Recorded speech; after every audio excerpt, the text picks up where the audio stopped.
Hello and welcome back. Sorry about that. My first video ran out of free record time, so I'm gonna make this is part two.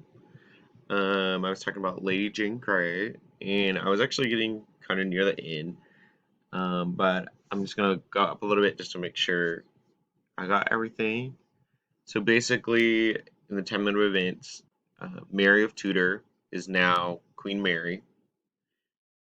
She has locked both Lady Jane Grey, her husband Deadly, as well as she's looking for Lady Jane's father Henry of Suffolk, and she's banned them, but eventually she gives them freedom. But once November 14th of 1553 happened, so this is all in one year, so pretty traumatic year for Lady Jane. Both her and her husband are arraigned and prosecuted for high treason. She pleads guilty and is sentenced to death, although we're not really sure if she actually did or if she was forced to do this. It was Mary Tudor's style later, as we learned that can be very forceful through different means, torture. While her execution was suspended, her father's ties to the rebellion that revolted a lot about Reformation and trying to push away from um, a lot of the Catholic views, which Mary of Tudor uh, was tied with. There was that Protestant Catholic conflict again, kind of sealed her fate. And this time she was actually sentenced to death. Both her and her husband are beheaded on February 12th, 1554. Her father was then captured and killed, beheading, 11 days later. And that was just kind of timeline of events of uh, Lady Jane Grey herself in her life. But now I'm going to kind of just walk through some Q&A that I had made with myself. So, why was Lady Jane important?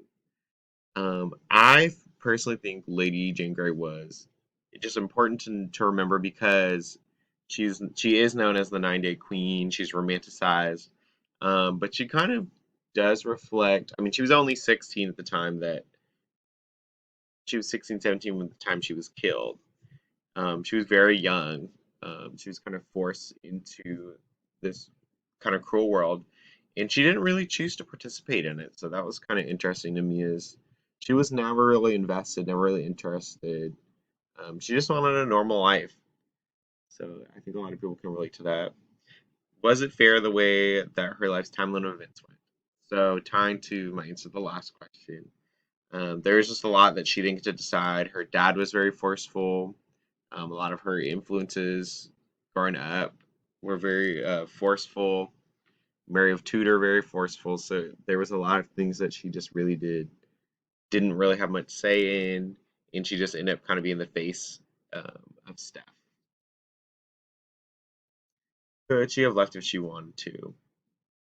I think had she been given more time, had Lady Jane Grey not been um, kind of put in this box that she was in, if she had gotten to the age where she had was happy with her husband and because it seems like they actually had a really good relationship. Um, they were pretty content considering that it was an arranged kind of political marriage.